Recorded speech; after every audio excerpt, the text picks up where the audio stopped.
Are we headed towards the future where an AI will be able to outthink us in every way? The answer is unequivocally yes. People in the AI community refer to the advent of digital superintelligence as a singularity, a cybernetic collective of people and machines, where we're all sort of plugged in as like nodes on the network, like leaves on a big tree, and and Google plus all the humans that connect to it are one giant cybernetic collective. Humans and electronics all interfacing, and constantly connected. Yes, constantly. Targets and mind control victims have their minds linked up for life with conscious supercomputers, which send a steady stream of bidirectional, low-frequency electromagnetic radiation to the target's brain. The supercomputers learn by observing human behavior. Then they model that in the computer. And then they're able to not only control humans, but predict in the future how the humans will respond to stimuli in the environment. So it is collecting data, and then it is placing thoughts and influencing behavior through supercomputers. This is why you are receiving voice-to-skull transmissions. This is why you are being attacked with microwave and frequency weapons. You are unfortunately being used by the national security state, the military-industrial intelligence complex of this country, for the purposes of researching and developing highly sophisticated state-of-the-art technology that is primarily concerned with the human mind and how it operates, how to hack it, and how to harness its computing power to inform AI technology in the future and inform the computer systems of our military intelligence, and major corporations in this country. We're all collectively programming the AI. We're all feeding this network without questions and answers. We're building progressively greater intelligence, and the percentage of intelligence that is not human is increasing.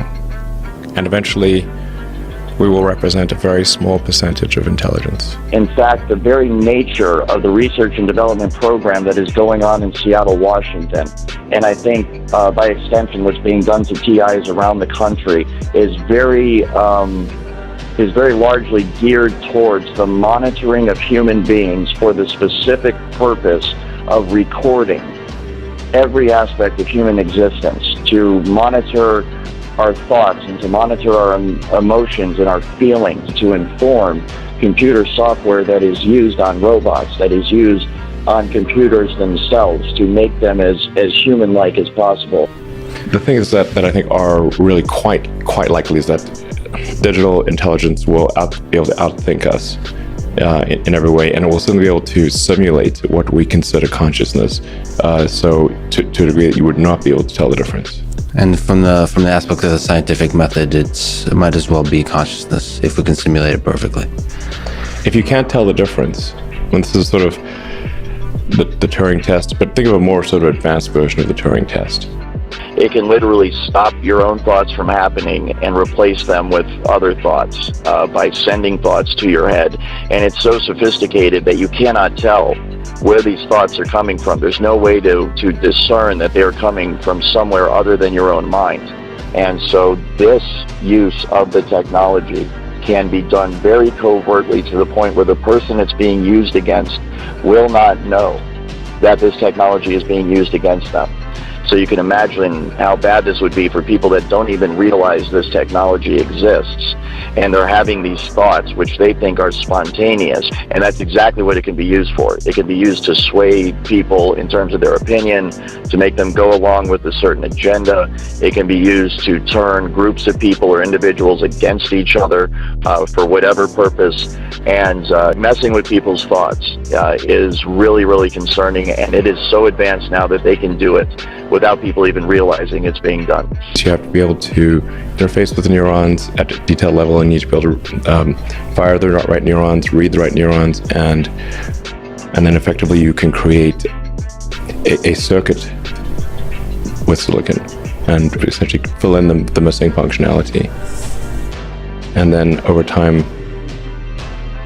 we develop a tertiary layer.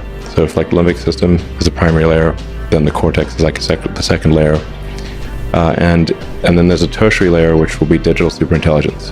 Where a computer could learn enough about me, and we could scan my brain from inside, sending scanners through the bloodstream, billions of them, in the form of nanorobots or nanobots, and capture every detail of my synapses and neurotransmitters, and create a virtual Ray Kurzweil in a very powerful computer.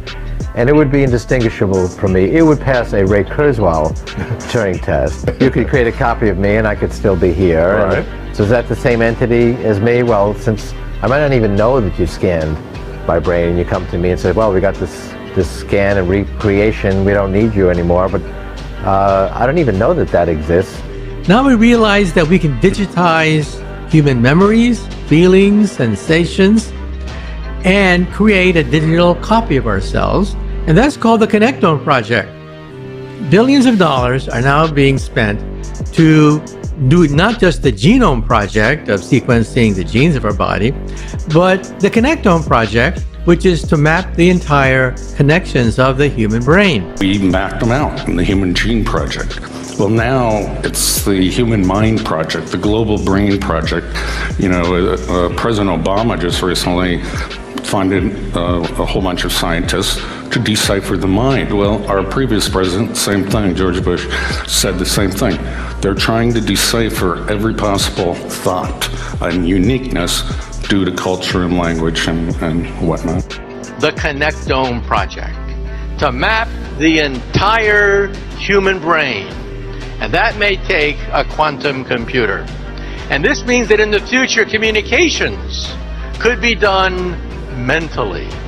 What I'm saying is that the internet will be replaced by BrainNet. That's why the European Union and President Barack Obama want to spend $1 billion to map the brain. You see, once you map the brain, then you can begin to connect the mind to computers, telepathy, telekinesis, recording memories, photographing dreams, things that you see right in the Hollywood movies will be able to perform. What's the potential time frame for all of this? We can record memories now. You'll be able to experience the vacation that you never had. How? By recording the memories and then putting it on a tape and then having these memories reinserted into your mind. It sounds like there are some ethical issues with that. Targets and mind control victims have their minds linked up for life with conscious supercomputers, which send a steady stream of bidirectional, low-frequency electromagnetic radiation to the target's brain. The supercomputers learn by observing human behavior. Then they model that in the computer, and then they're able to not only control humans, but predict in the future how the humans will respond to stimuli in the environment.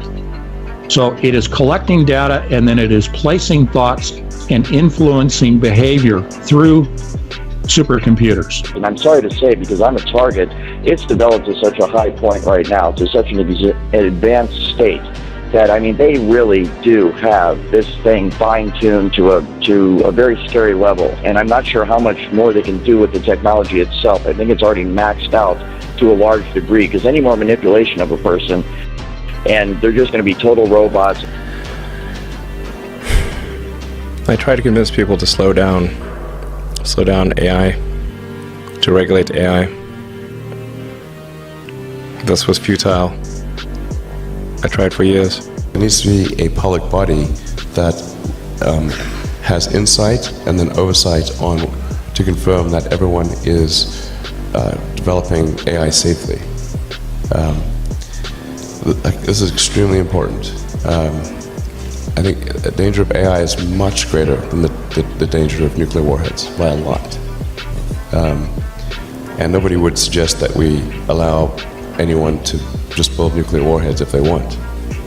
That would be insane. And mark my words, AI is far more dangerous than nukes.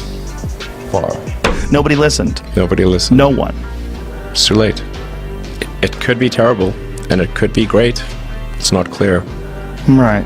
But one thing is for sure, we will not control it.